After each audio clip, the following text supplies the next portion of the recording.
the woods on the F-111, which had received quite a bit of notoriety as a TFX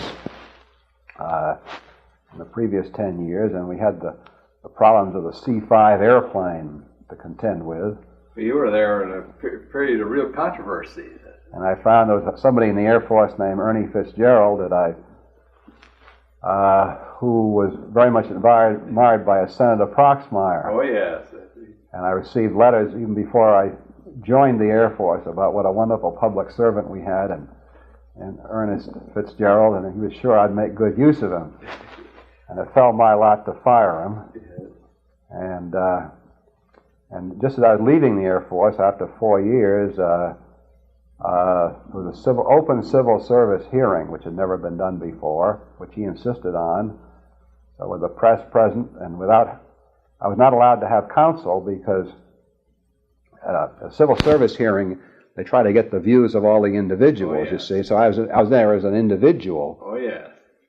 And but Ernie had his lawyers, and as a result of that hearing, he was reinstated, and he got all his back pay, and he ended up suing me and several others for $3 million, and the case was only resolved in my favor, I think, about a year and a half ago.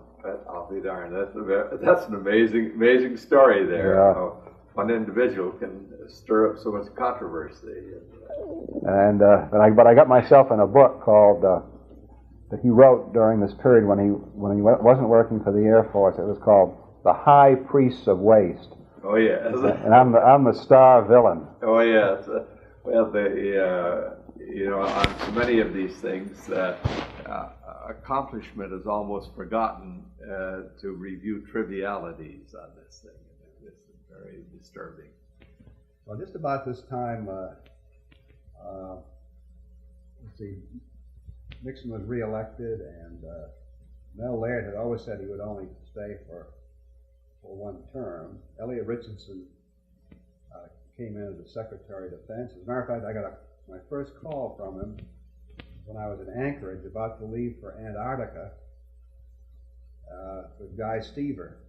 And I thought, gosh, he's going to call me back to the United States. But no, I explained what I was going to do. And he said, no, you better take the trip, but see me as soon as you get back. This was in December.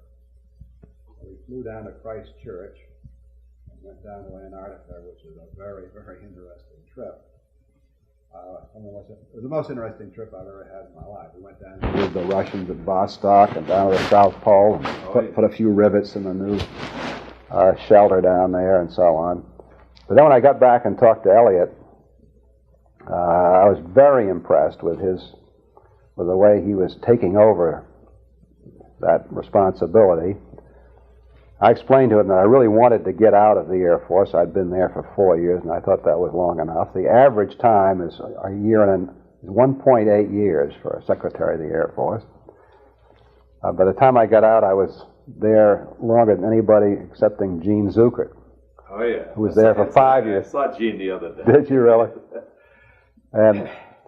But the last week that I was there, things were starting to unravel a little bit with Ehrlichman and Halderman and all those kind of things. And we had morning sessions. Every Monday morning there was the Secretary's, what was it called, conference. And at 9:30 in the morning, and the Joint Chiefs and the Service Secretaries sat around the table with the Secretary and the Deputy Secretary, and around the outside of the room were all the Assistant Secretaries of Defense. And there was sort of a normal routine we went through with different people reviewing different things that were going on. But this time, Elliot started off and he said, I have something to report to you. I'm discussing it with you with a heavy heart. He said, I was at Camp David last night, and the President has asked me to be the Attorney General. And he said, so I'll be leaving here at the end of this week.